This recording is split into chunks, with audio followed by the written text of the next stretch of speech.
শ্রেয়া আর অর্ণব, এই দুটো নাম চট্টগ্রাম বিশ্ববিদ্যালয়ে খুব পরিচিত ছিল। তারা একই ক্লাসে পড়তো, কিন্তু তাদের সম্পর্ক ছিল যেন আগুন আর জলের মতো। দুজনেই ক্লাসে সবচেয়ে ভালো ছাত্র ছিল। পরীক্ষা বা যে কোনো প্রতিযোগিতায় কে প্রথম হবে, কে বেশি নাম্বার পাবে, এই নিয়ে তাদের মধ্যে সবসময় একটা লড়াই চলতো। যখনই কোনো বিতর্কের অনুষ্ঠানে তাদের দেখা যেত, তখনই শুরু হয়ে যেত ভয়ঙ্কর কথার যুদ্ধ। তারা এতটাই রেগে থাকতো যে কথার মাঝখানে একে অপরের ব্যক্তিগত ব্যাপারেও কথা বলতে ছাড়তো না। শ্রেয়া ছিল খুব বুদ্ধিমান, তার প্রতিটি কথা ছিল তীরের মতো ধারালো, আর সে এমনভাবে কথা বলতো যে সবাই মুগ্ধ হয়ে যেত। তার চেহারায় সবসময় আত্মবিশ্বাস দেখা যেত, আর তার গলায় ছিল দৃঢ়তা। সে সবসময় নিজেকে সেরা প্রমাণ করতে চাইতো। অন্যদিকে অর্ণব ছিল শান্ত আর চুপচাপ, কিন্তু তার প্রতিটি কথা ছিল অনেক ভেবে বলা। সে যখন চুপ থাকতো তখনই যেন প্রতিপক্ষ ভয় পেয়ে যেত। সে বেশি কথা না বললেও তার চোখের তীক্ষ্ণ চাহনিতেই যেন সবাই হেরে যেত। বন্ধুরা তাদের মজা করে টম অ্যান্ড জেরি বলে ডাকতো, কারণ তাদের দেখা হলেই কথার লড়াই শুরু হয়ে যেত। কে কাকে বুদ্ধিতে হারাতে পারে, কে কার ভুল ধরতে পারে। তাদের এই ঝগড়া শুধু ক্লাসে নয়, ক্যান্টিন, লাইব্রেরি, এমনকি বন্ধুত্বের আড্ডাতেও চলতো। সবাই জানতো তাদের মধ্যে কোনোদিন বন্ধুত্ব হবে না, ভালোবাসা তো কোনো প্রশ্নই আসে না। তারা ছিল একে অপরের প্রতিদ্বন্দ্বী, চিরশত্রু। বিশ্ববিদ্যালয়ের শেষ বছরে এক অবাক করা ঘটনা ঘটলো। ঠিক হলো যে জাতীয় বিতর্ক প্রতিযোগিতায় তাদের বিশ্ববিদ্যালয় থেকে শুধু দুইজনকেই পাঠানো হবে, আর সেই দুজন হলো শ্রেয়া আর অর্ণব। যখন এই খবরটা এলো, পুরো ক্লাস পিন পতনের নীরবতা। শ্রেয়া আর অর্ণব একে অপরের দিকে এমনভাবে তাকালো যেন তারা অনেক দিনের পুরনো শত্রুকে দেখছে। তাদের চোখে ছিল আত্মবিশ্বাস আর রাগ। শ্রেয়া সঙ্গে সঙ্গে চেয়ার ছেড়ে উঠে বলল, আমি ওর সাথে কাজ করব, অসম্ভব, এর চেয়ে বরং আমি প্রতিযোগিতায় যাবই না। অর্ণব মুখ শক্ত করে উত্তর দিল, তার চোখে স্পষ্ট রাগ, ওর সাথে কাজ করার চেয়ে আমি অন্য কিছু করব, কিন্তু ওকে পার্টনার হিসাবে নেব না। কিন্তু তাদের বিভাগের প্রধান এবং ডিন তাদের বুঝালেন যে এটা তাদের ব্যক্তিগত ব্যাপার না, এটা বিশ্ববিদ্যালয়ের সম্মানের ব্যাপার। এটা তাদের জন্য একটা সুযোগ নিজেদের প্রমাণ করার এবং একসাথে কাজ করার। অনেক তর্ক বিতর্কের পর মন না চাইলেও তারা দুজনেই রাজি হলো। তবে তাদের একটাই শর্ত ছিল, তাদের চর্চা শুধু কাজের জন্য হবে, ব্যক্তিগত কোনো কথা হবে না। তাদের কথা শুনে মনে হচ্ছিল তারা যেন একে অপরের অস্তিত্বই মানতে রাজি না, কিন্তু নিজেদের জেদের কারণে তাদের এই কঠিন চুক্তি মানতে হলো।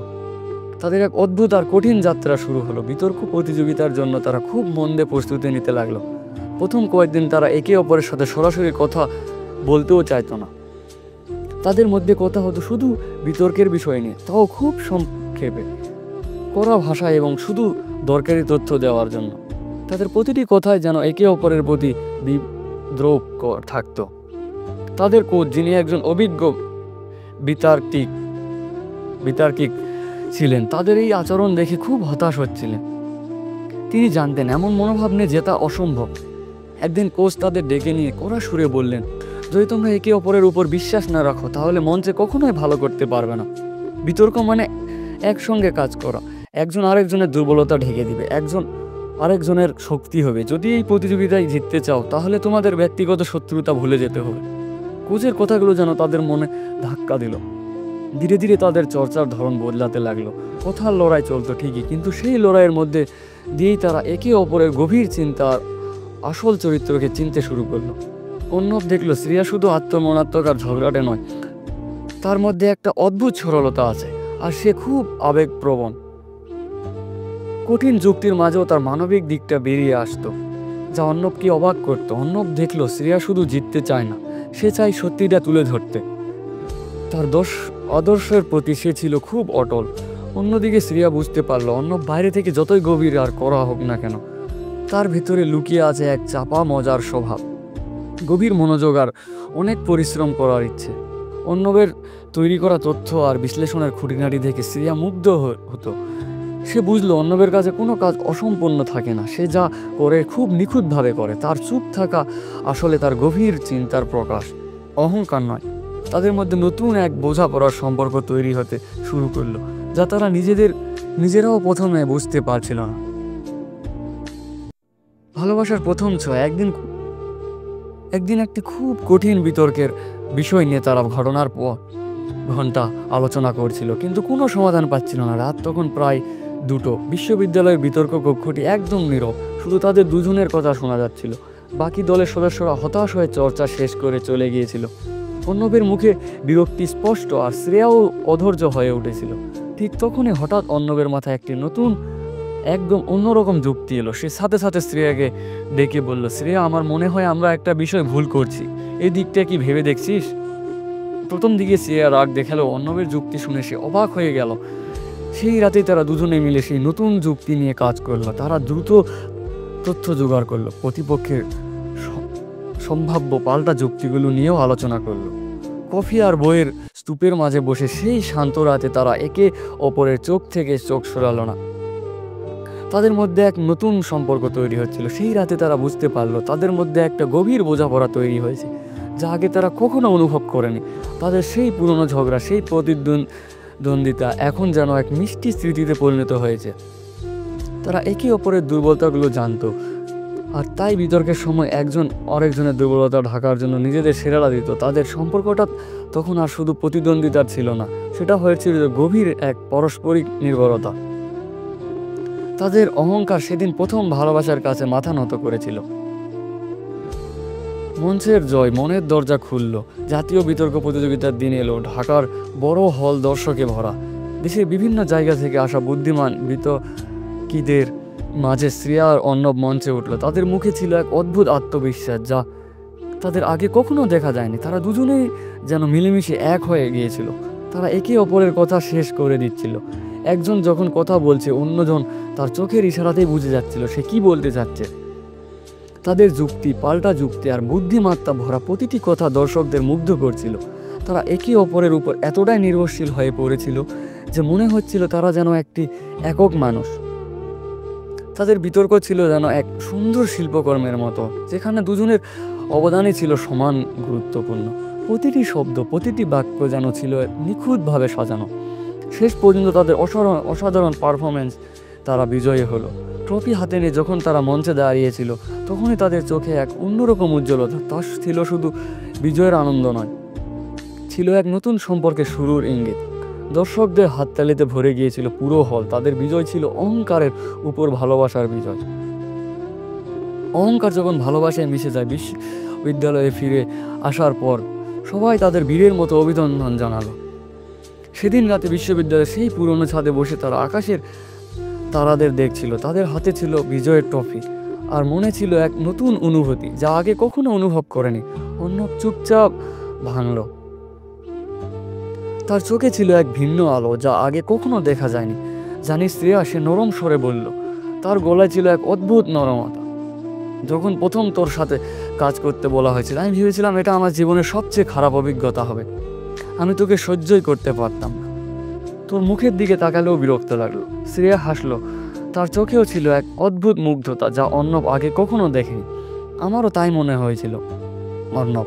আমি তোকে অহংকারী আর বিরক্তিকর মনে করতাম। ভাবতাম তুই শুধু নিজেরকেই সেরা ভাবিস।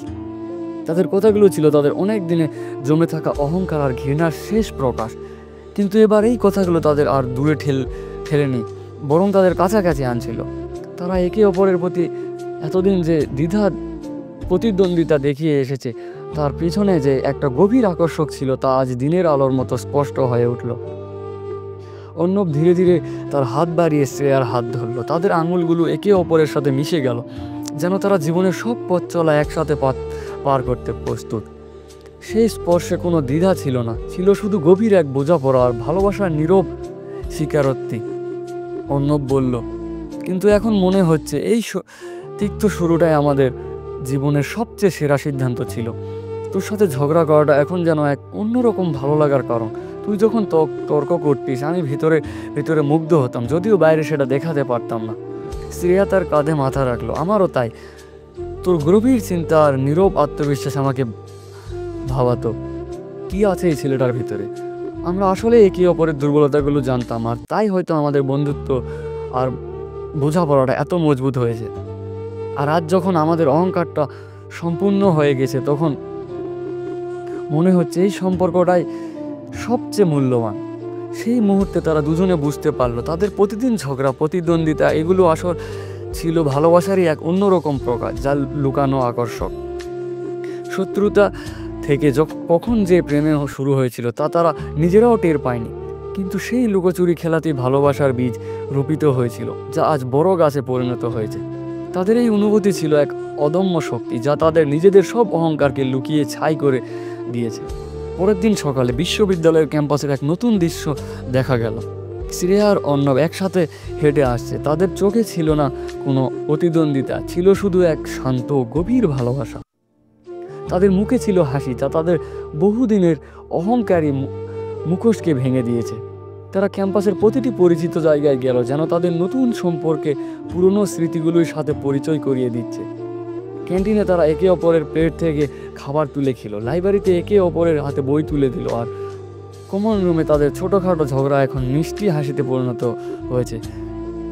তাদের বন্ধুরা, যারা তাদের টম অ্যান্ড জেরি বলে ডাকতো, তারা অবাক হয়ে দেখলো অর্ণব শ্রেয়ার হাত ধরে আছে, আর শ্রেয়া অর্ণবের কাছে কাঁধে মাথা রেখে হাঁটছে। তাদের টম অ্যান্ড জেরি নামের পাশে সেদিন থেকে যোগ হলো লাভ বার্ডস, আর তাদের ভালোবাসার গল্পটা বিশ্ববিদ্যালয়ের ইতিহাসে এক নতুন গল্প তৈরি করলো। এই গল্পটি প্রমাণ করে যে মানুষের অহংকার যতই শক্তিশালী হোক না কেন, সত্যিকারের ভালোবাসা, গভীর বোঝাপড়া এবং একে অপরের প্রতি সম্মান সেই অহংকারকে পুরোপুরি শেষ করে দিতে পারে। শ্রেয়া আর অর্ণবের এই যাত্রা শুরু তাদের সম্পর্কের বদলে দেয়নি, বরং তাদের নিজেদেরকেও নতুন করে চিনতে শিখিয়েছে। তারা প্রমাণ করলো যে ঘৃণা বা প্রতিদ্বন্দ্বিতা দিয়ে শুরু হওয়া সম্পর্কও ঠিক বোঝাপড়া, সমান এবং গভীর অনুভূতির মাধ্যমে এক চিরস্থায়ী ভালোবাসা রূপান্তরিত হতে পারে, যা জীবনের সব অহংকারকে ছাপিয়ে যায় এবং এক নতুন সম্পূর্ণ জীবন দান করে। তাদের প্রেম ছিল অহংকারের শিকল ভাঙার এক বিজয়ীর গল্প।